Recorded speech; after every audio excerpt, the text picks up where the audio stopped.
m'appelle Éric Gay, je suis originaire de la région Bourgogne, en France. J'ai 36 ans. Et entre 1996 et 2001, j'ai réalisé l'un de mes grands rêves, faire le tour du monde à vélo, soit 70 mois de voyage à travers 70 pays et soit plus de 100 000 kilomètres parcourus à vélo. À travers ce petit film, j'aimerais vous faire découvrir tout ce que ce tour du monde a changé et a apporté à ma vie.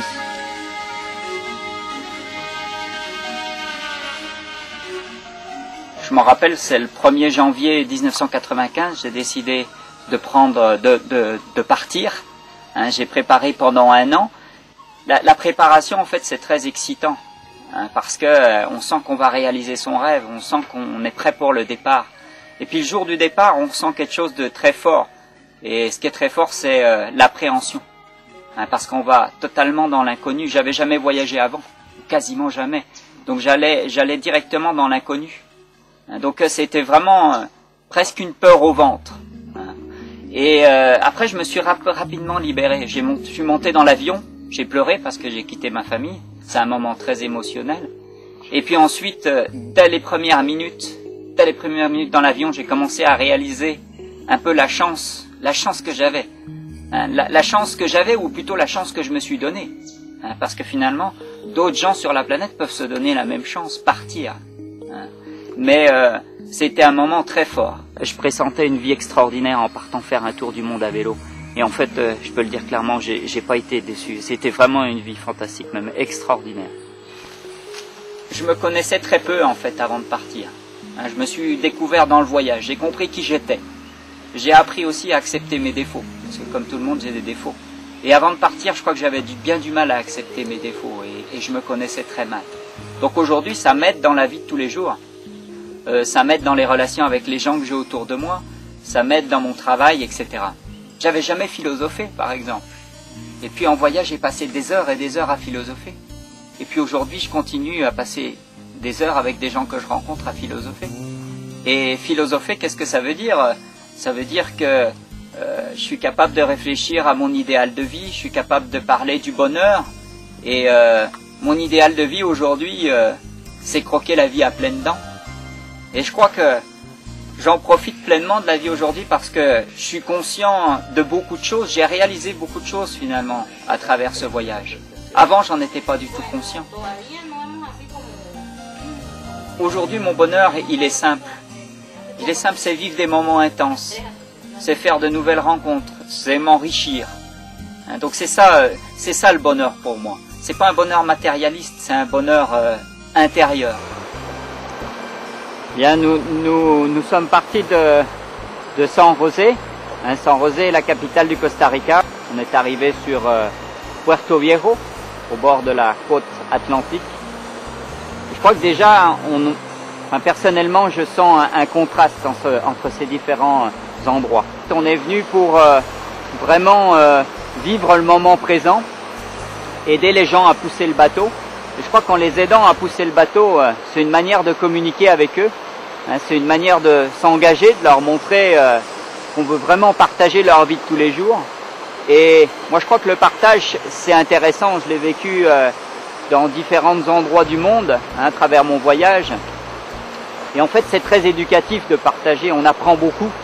Et je crois que apprendre, c'est un peu, c'est une passion finalement. Alors, effectivement, à travers la production du cacao, on fait découvrir leur vie de tous les jours, parce que ces gens consomment du cacao tous les jours. On a partagé leur vie, on a appris quelque chose de plus.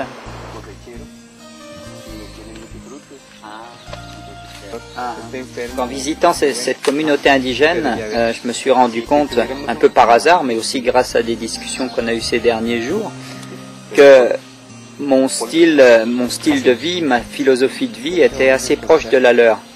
C'est-à-dire qu'on bénéficie tous les deux en fait d'une grande liberté. Une liberté d'agir, une liberté de penser, qu'on bénéficie aussi également de beaucoup de temps. On n'est pas axé sur réussir dans la vie. On est plutôt axé sur réussir sa vie. Et réussir sa vie, pour moi, c'est avoir le temps de vivre. Probar. No, lo hacemos, lo hago.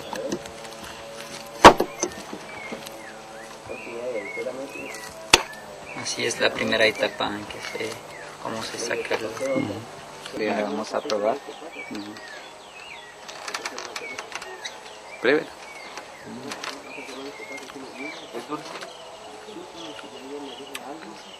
Un peu acide même, avec beaucoup de goût.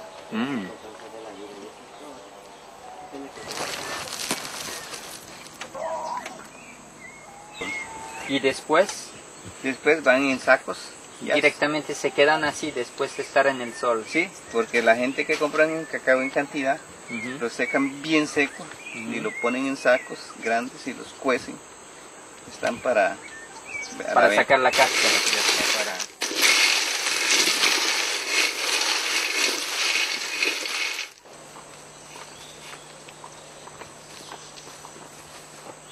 Este chocolate para mi amigo Frank. Sí, muchas gracias.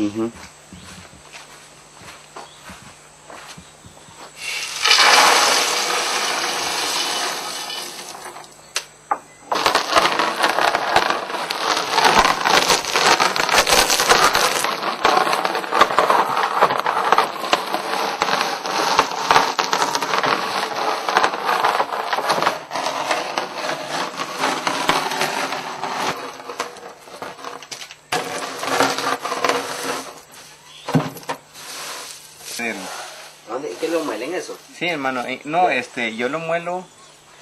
Aquí le hago la exhibición a ellos y después lo muelo allá. Por eso, ¿lo vamos a moler ahí? Sí, sí. ¿Me ayuda entonces? Sí, ahora me ayuda, ahora me Hay ayuda.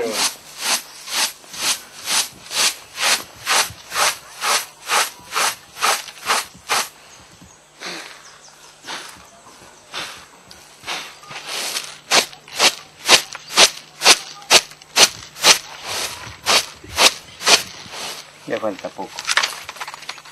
Disculpe que me lo he botado. ¿Qué más que se le saca?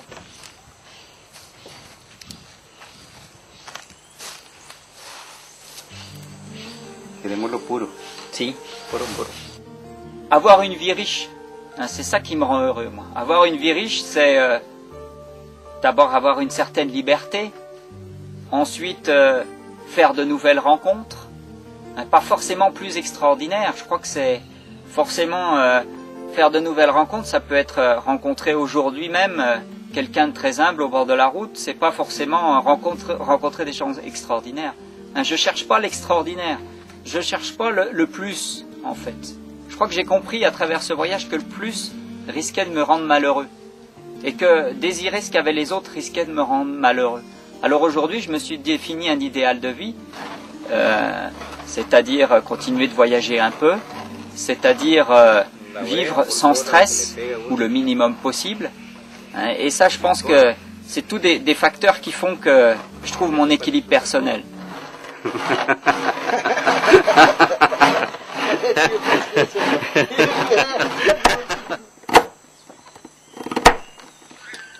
Es que todos, digamos, Lo consuman. sí, la idea es que todos los aprovechen. Ese cacao se revuelve con maíz, se tuesta y se muele. Sale lo que se le llama en Nicaragua. C'est dur. Nada más al prender el motor y...